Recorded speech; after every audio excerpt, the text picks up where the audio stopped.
हम प्रभु परमेश्वर को धन्यवाद देंगे आज के इस नए दिन के लिए।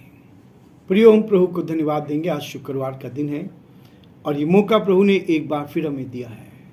कल हम देख रहे थे परमेश्वर के वचन को और आज फिर से प्रभु ने ये नया दिन दिखा दिया, शुक्रवार का दिन। आज फ्राइडे है और प्रभु ने आज के दिन में हमें ये सौभाग्य दिया है कि हम उसके साथ बैठकर इस वचन का अध्ययन करें और ईश्वर को याद कर सकें। कितने आनंद की बात है कि सुबह की शुरुआत हम उस सच्चे ईश्वर के साथ कर सकें। वो आज जीवित है और जीवित को हम आज पुकार रहे हैं। वो हमारी दुआओं को सुनता है। इसलिए प्रियो, आज फिर से मैं आपके सामने पढ़ना चाहता हूँ प्रकाशित वाक्य उसका 19 अध्याय और उसके 16 पद से लेकर 18 पद तक। उसके वस्त्र और जांघ पर यह लिखा था है, राजाओं का राजा और प्रभुओं का प्रभु। राजाओं का राजा और प्रभुओं का प्रभु। फिर मैंने एक स्वर्गदूत को सूर्य पर खड़े हुए देखा। उसके बड़े शब्द से पुकार कर आकाश के बीच में से उड़ने वाले सब पक्षियों से कहा, आओ परमेश्वर के बड़े भोज के लिए इकट्ठे हो जाओ, जिससे तुम राजाओं का मांस और सरदारों का मांस और शक्तिशाली पुरुषों का मांस और घोड़ों का और उनके सवारों का मांस और क्या स्वतंत्र, क्या दास, क्या छोटे, क्या बड़े, सब लोगों का मांस खाओ। परमेश्वर अपने इस वचन के पढ़े और सुने जाने पर आशीष दे। आमीन।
सब तेरे लिए, तूने भी उसे छेड़ा था,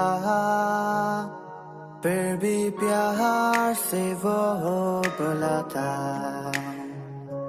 जाता क्यों नहीं तू उसके पास, फिर भी प्यार से वो बुलाता।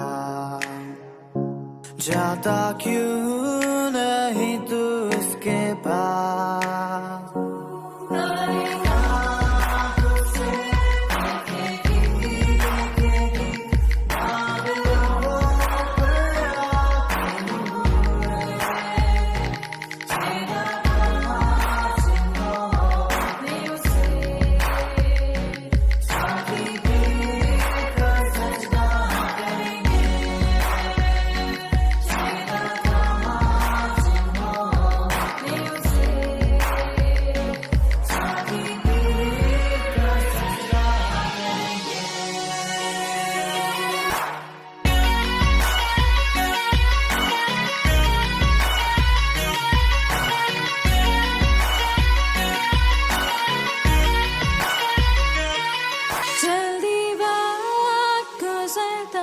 जाता है, रात अंधेरी आती है, तौबा कर दरवाजा होगा बंद, कुछ ना होगा वे पछताने से। तौबा कर दरवाजा होगा बंद, कुछ ना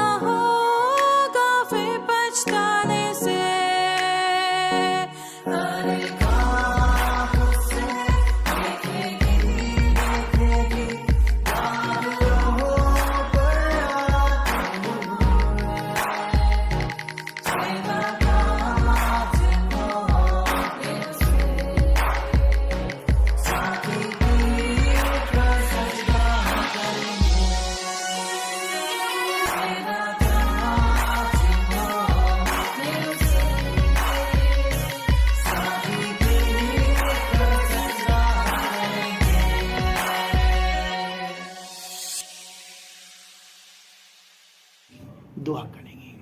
प्रभु जी, हम आपके हृदय से आभारी हैं कि आपने हमें ये सुंदर मौका प्रदान किया है कि हम आपके चरणों में आकर आपकी आराधना कर सकें।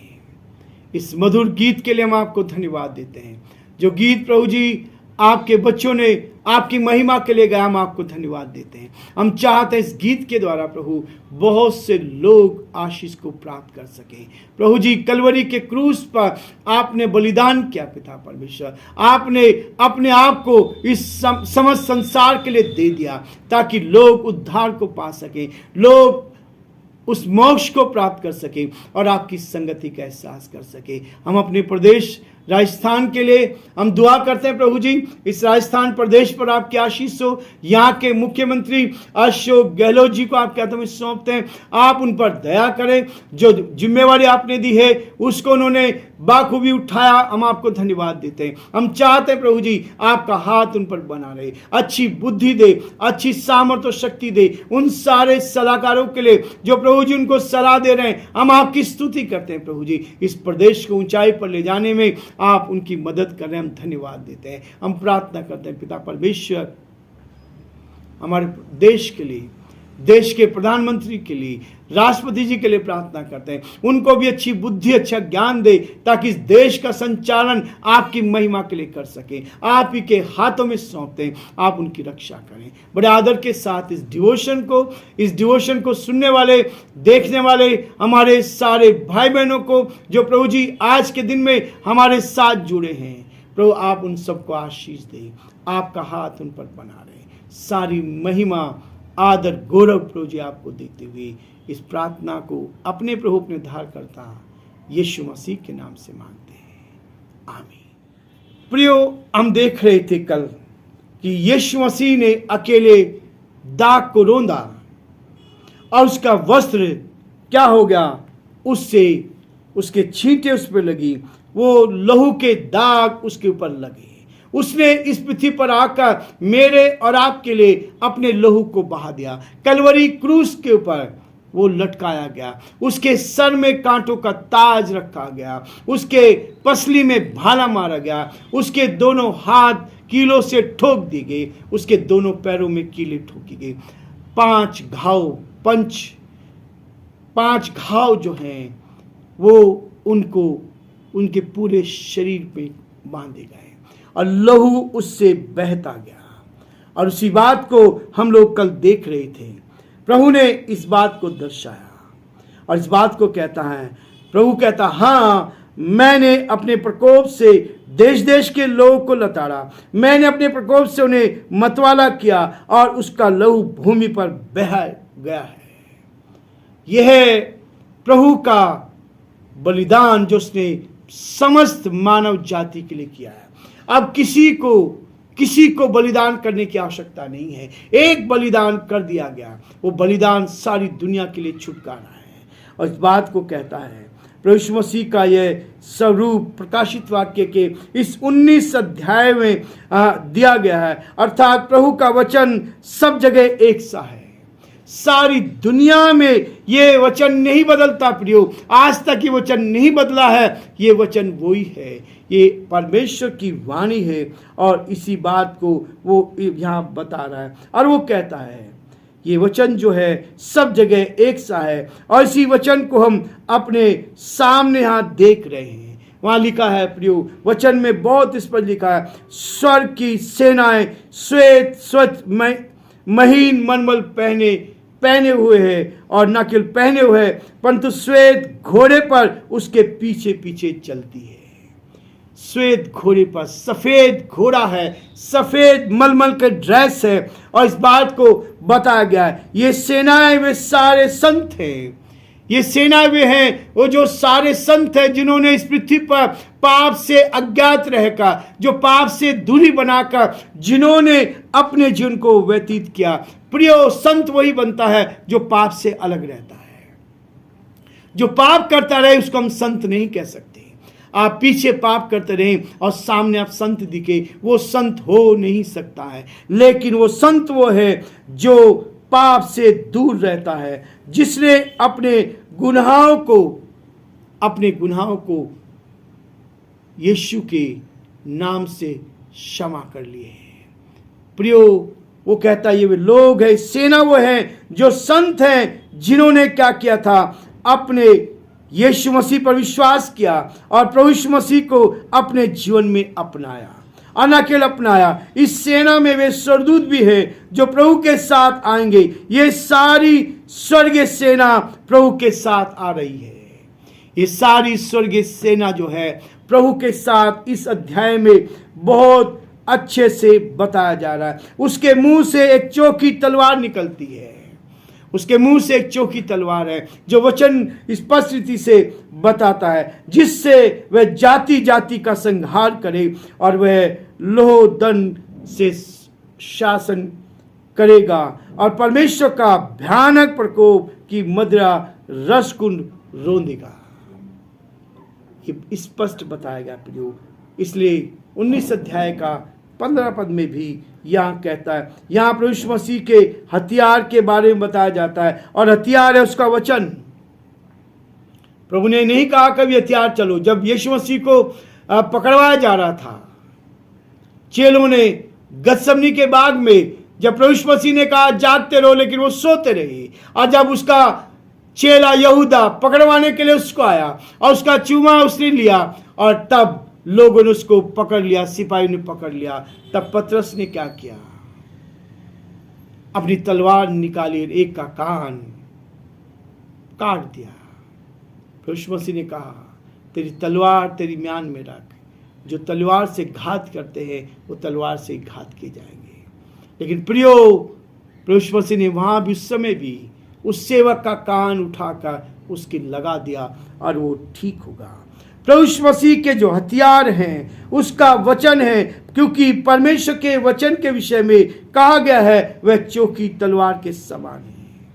इसलिए प्रियो, भजन संहिता उसका 33 अध्याय में भी हम इस बात को देखते हैं। भजन संहिता बहुत स्पष्ट तरीके से इसको बताता है। भजन संहिता उसका 33 अध्याय 6 पद से लेकर आगे बहुत स्पष्ट किया गया है। परमेश्वर का वचन ये जीवित वचन है। और प्रियो, इसी वचन को जब हम पढ़ते हैं तो यहाँ कहता है 6 पद में, देखिए क्या लिखा है। आकाश यहोवा के वचन से और उसके सारे गण उसके मुंह की श्वास से बने हैं। सारे आकाश के गण सब कुछ किससे बने हैं? उसके सारे गण उसके मुंह की श्वास से बने हैं। वह समुद्र पर जल ढेर के समान इकट्ठा करता है और गहरे सागर को अपने भंडार में रखता है। सारी पृथ्वी के लोग यहोवा से डरे, जगत के सब निवासी उसका भय माने, क्योंकि जब उसने कहा तब हो गया, जब उसने आज्ञा दी तब वास्तव में वैसा ही हो गया। यह है वो वचन जो वो कहता है वो पूरा होता है। और इस पद में बताया गया है आकाश मंडल जो है इस बात को यहोवा के वचन के और सारे तारागणों की रचना उसी के मुंह की श्वास से हुई है और समुद्र के जल को ढेर के समान इकट्ठा करता है।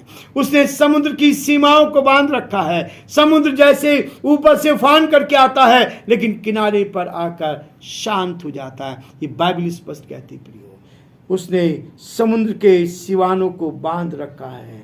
और इसी बात को वो कहता है समुद्र में और गहरे सागरों को भंडार में रखता है। सारी पृथ्वी के निवासी उसका भय माने, क्योंकि वह बोला और हो गया और उसने आज्ञा दी, ठीक वैसा ही हो गया। प्रियो, ये वचन इस बात को कहता है। परमेश्वर हमें बहुत आशीष देना चाहता है ताकि हम उसकी महिमा कर सके और उसके नाम को हम धन्य कह सके। शक्तिशाली वचन, ये वचन सामर्थी वचन है। जंगली जानवर, संसार के सारे गण, सब चीज उसकी आज्ञा का पालन करते हैं, इस वचन का पालन करते हैं जिसके द्वारा परमेश्वर अपना महान कार्य करता है। अब यहाँ पर जो अंतिम अर्मागिदोन की जो लड़ाई है, इस लड़ाई से भी प्रभु यीशु मसीह जो लड़ेगा, किस हथियार से लड़ेगा? अर्मागिदोन की लड़ाई है। इस लड़ाई में भी प्रभु जिस बात को बता रहा है, जब वो लड़ेगा तो वो हथियार को कहता है, वो कहता है तलवार बंदूकों या शस्त्रों से नहीं, वो इन चीजों से नहीं लड़ेगा, लेकिन वो लड़ेगा केवल एक चीज से, अपने वचन से। जो वचन वो बोलता है वो दोधारी तलवार होता है, वो लोगों को परास्त करता चलता है। हमारे वचन यदि स्लोने हैं, यदि हमारे वचन अच्छे हैं, हमारे मुंह से अच्छा वचन निकलता है, तो वो ही हमारे लिए आशीष का कारण बनता है। आपको सामर्थ देगा, आपको शक्ति देगा, आपको बल देगा और आप आगे बढ़ते चले जाएंगे और परमेश्वर आपको बहुत आशीष देता चला जाएगा। उसका वचन है, इतनी शक्ति है कि दुनिया के सारे राजाओं की सेनाएं परास्त हो जाएंगी। सबका विनाश करने के लिए परमेश्वर का एक वचन काफी है। वह जो कुछ भी बोलता है वह हो जाता है। यही बात यहाँ वर्णन की गई है। इस बात को यहाँ बताया गया है, ये जो लड़ाई होगी सारे इज़राइल देश को घेर लेगी, सारे इज़राइल देश को घेर लेगी। इज़राइल जो है दुनिया के सेंटर में है, इसलिए यीशु मसीह इज़राइल देश में आएगा।